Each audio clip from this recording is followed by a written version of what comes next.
Professional study में, CA की पढ़ाई में, कुछ लोगों को मैंने अपने करियर में देखा कि वो बड़े आराम से हंसते खेलते पास कर जाते हैं और कुछ लोग कभी नहीं कर पाते। तो मैं उन दोनों बच्चों के क्लास के दरमियान जो बिहेवियर होता है या जहाँ तक मैं उनको जान पाता हूँ, जब मैंने डिफ्रेंशिएट करने की कोशिश की तो जो सबसे बड़ी जो बात आई ना, वो बात आई कि आप एक समय में कितना काम कर रहे होते हैं।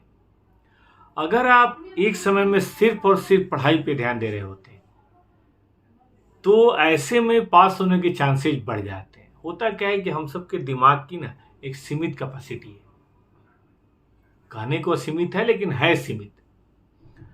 तो जब हम बहुत सारे एक्टिविटी जिसके अंदर डालते हैं तो हमारा ध्यान कहीं ना कहीं डाइवर्ट होता रहता है और फिर हमारी जो पढ़ाई है वो हमारे दिमाग में आती है निकल जाती है।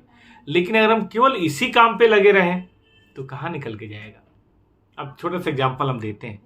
हम सुबह में टैक्स पढ़े, फिर थोड़ा कॉस्ट पढ़ा, फिर थोड़ा लॉ पढ़ा, फिर ऑडिट पढ़ा, फिर ऐसे ही करके आराम से सो गए क्योंकि बहुत ज़्यादा हमारी यारी दोस्ती नहीं है।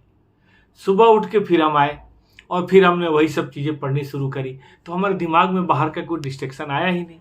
तो हमारा ध्यान तो एएस के ऊपर ही रहेगा ना, टैक्स के ऊपर ही रहेगा ना, लॉ के ऊपर ही रहेगा ना, फिर कैसे बटेगा ध्यान। और फिर एग्जाम आएगा, हम बड़े आराम से अपना एग्जाम देंगे।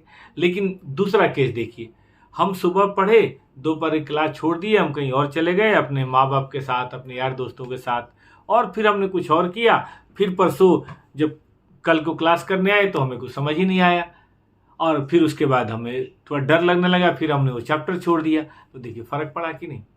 एक जो पूरी तरीके से ध्यान देता हुआ गया वो आगे बढ़ गया और एक जो कई सारे काम करता हुआ गया, कभी ये किया कभी वो किया, दोनों में से कोई काम नहीं हुआ और काम खराब हो गया। ठीक बात है कि नहीं।